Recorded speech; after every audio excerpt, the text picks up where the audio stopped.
Recording. All right, all right. Welcome back to another episode of Coffee Prayer Fellowship. And greetings and shalom in the name of Jesus the Christ. I am Dave, pastor and coach with His Warriors Global Academy. We will be talking about bridging the gap of culture differences and putting a dent in prejudice and misunderstandings across cultures. Today we will be talking with Clarissa Cope, my friend and supervisor with International Student Exchange. She's an educator, a regional manager with International Student Exchange. This is season 2, episode 3 of Coffee, Prayer, Fellowship. So sit back, put your feet up, and enjoy a hot or cold cup of coffee. Clarissa, thank you for joining us today. Thank you for having me. Before we get into the questions, I just want to share a little bit about the importance of being involved in a student exchange program. After the global flood, mankind began to multiply again, with sons and daughters born to each of Noah's 3 sons and their wives. However, mankind did not follow God's instructions to spread throughout the earth. They settled down together, built a tower as tall as the sky, and God came down. And he said that if we let them go about what they're doing, there is nothing that is impossible for them. So let us go down and confuse their language. And mankind's language was confused, and they scattered across the earth. You can read more in detail in Genesis 10. And mankind would continue to migrate due to natural, man-made, and disasters, and curiosity to what is out there and discover new lands. Thus, mankind developed their own cultures and languages, evolved. So student exchange programs are bringing people together across different cultures, different languages, with the bringing understanding that's putting a dent in prejudice. So, Clarissa, how long have you been with the company? What can you tell us about International Student Exchange?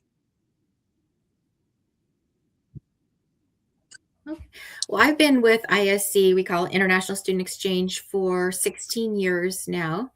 And I got involved sort of by accident. There was a boy who was coming from Vietnam. The next day, he was supposed to get on a plane, and his host family, for some reason, had to back out. And so the school, he was actually going to go to a tiny Christian school that my son was also going to, and they called all of the parents in the school to see if someone would take this boy in, and we said yes. And that's how our family started being involved in student exchange. We took in 2 from Vietnam, and he lived with us for a year, and we still keep in contact with him today. Not too long later, I decided to start working with the company as well as an area representative, like you do up there in Iowa, and eventually became a regional manager. So, what are some of the biggest cultural differences you've seen working with the students that they may be struggling with? Well, sometimes they're actually kind of funny in retrospect. In the time, they're not. But there are small things, just as simple as how you use bed sheets, like how we use a top sheet and a bottom sheet, and we sleep in between those, and the blankets are on top. Well, some of our students, for example, a couple of our Asian students that have lived with us, they didn't do that in their culture. They sleep more on top. And so I didn't realize that they didn't know this until quite some time into the program, when I realized that they were cold because they weren't getting under the covers, or they didn't even know they had to take their sheets off. We had one family who eventually they got this worked out, but they don't always flush the toilet in their culture back, number one. But in this family they did. So it kind of was a funny, in retrospect, but not at the time, example of a cultural difference that did, cause some problems. Other things we've seen are some of our kids it's not their culture to go around like saying thank you to their parents all of the time for everything that they do. It's not that they're not appreciative of everything that their natural parents do for them, but it's just not ingrained in them to say thank you a lot. So when they come here and they're living with the host family, they're not saying thank you. The family thinks they might be unappreciative. So we do have to sort of bridge that gap as well and make sure that the students know to say thank you, but also the parents know it doesn't mean they're not appreciative. It's just not something that they've been raised to have in their language. You know, one of the training courses that I just finished, one of the examples was the student from Italy would cook lavish meals, and that was her culture. That was her norm. That's what she would. That's what her experience was back home, and she thought the host family would understand that. On the other side of the coin, the host family didn't understand that because they were used to teenagers doing, eating their own thing and not eating as much, or not having to fix lavish meals. So some people within the United States may fix lavish meals, but not everybody is that, does that. And I know it was a course, but within the conversation between the host family and the student, there could have been, what is your culture? What is your understanding? And I don't know if there was that communication, but that's where communication, listening, and sharing about their culture comes into play.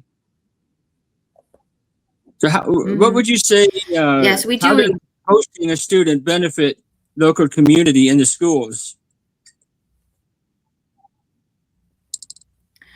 Well, I think it benefits the local community and schools as much as it does the students that come. A lot of, especially in our smaller towns here in Iowa and in Kansas, where I live in Northeast Kansas, the students at those schools don't get a lot of exposure to anything outside of our counties or their small towns. So when a student comes from Germany or China, or Turkey, those kids bring they bring a whole different perspective from something that is completely different to our students here. And they do get involved in conversations with kids at school. Sometimes teachers will facilitate conversations about the differences, and it's really great for the kids to hear that. Another thing is beneficial is our students do participate in something called Project Help. The Department of State requires that the kids do at least 5 hours of volunteer work while they're here, something that benefits their community that they're staying in. And at ISE, we call that Project Help. And so we do try to encourage the kids to get out there and do something either as a group or individually to give back to those communities that are helping them. Another way I've seen it really benefit, I've had some host parents who never had children of their own.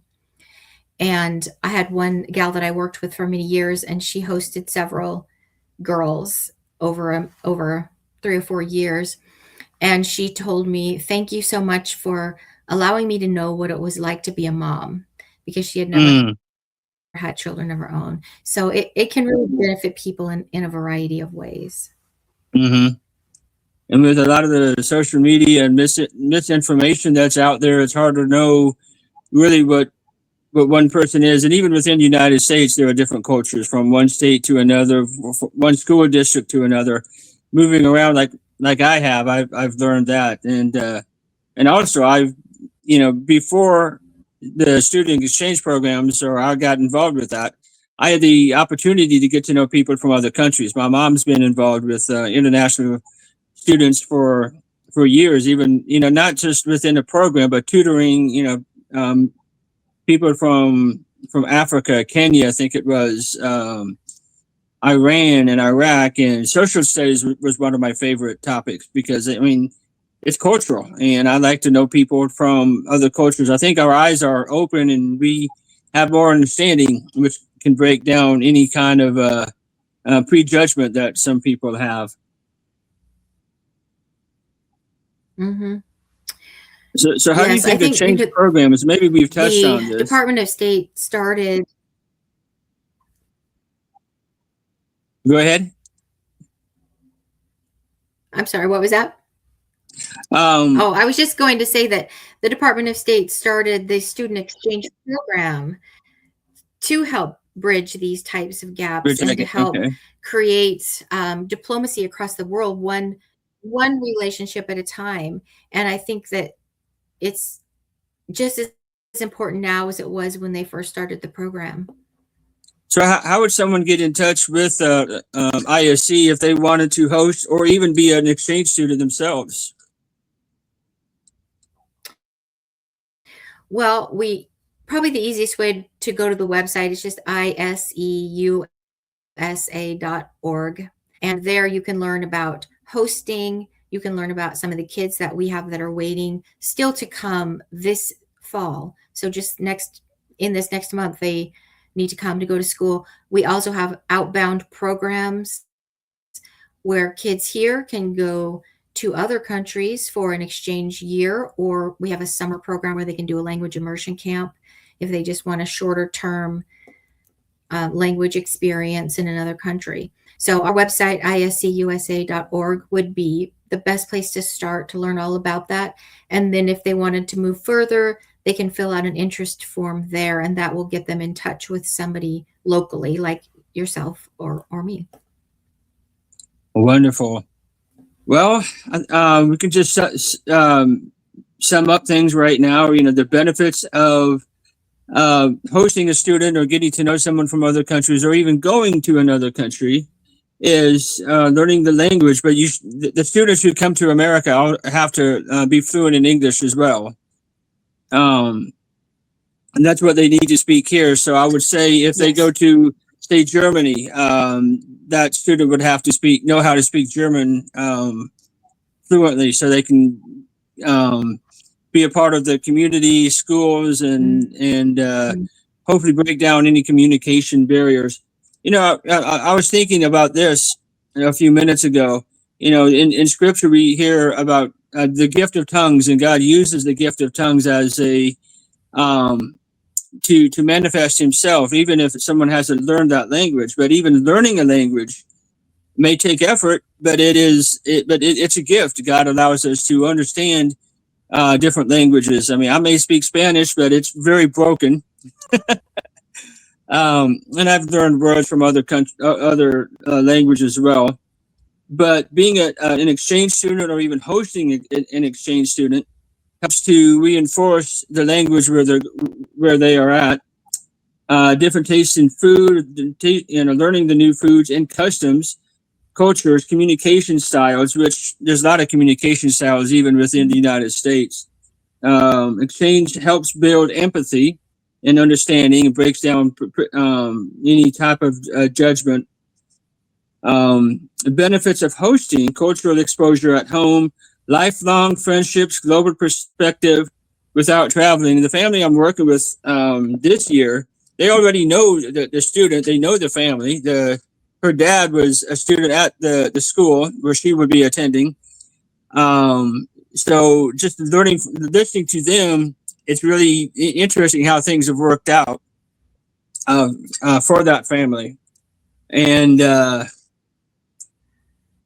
benefits of visiting: independence, language skills, and understanding other worldviews. And even within this country, there are so many different worldviews, as we kind of touched on with the social media. And we opened up with the Tower of Babylon and how God divided the nations, or divided the people groups, the families, because they were not obeying God's command to multiply the earth. They were multiplying, but not being scattered throughout the earth. And yet, so international student exchange is trying to bridge that gap so people can come together and get to know each other. And you touched on this, Clarissa. A lot of small towns don't have the ability to know people from other cultures. They know their culture and where they're at, and to understand somebody from Germany, Italy, Japan, for instance, whose cultures and cultural norms are different than ours, and that's helpful to learn from them. I mean, I've gained a lot of acceptance and knowledge when I've met people from other cultures and other countries. Yeah. I think that's one of the biggest benefits, because the families and the students that they go to school with, it breaks down those biases, I think, for Hmm. them. So they see that, people in other countries, they're people just like us. They speak another language, they might eat different food, but at heart, they're people just like us. And so moving forward, when you see unrest over there, like say when we saw what was going on in Ukraine, we have a different empathy and understanding for what they're going through, because now we know they're people just like us. Hmm. Well, thank you, Clarissa. It's always a joy chatting with you and learning. And I thank you for being a part of this broadcast. And hopefully, we'll have you back soon. And have a great rest of the day. Okay. Yep. Thanks for having me on, Dave. All right. Thank you.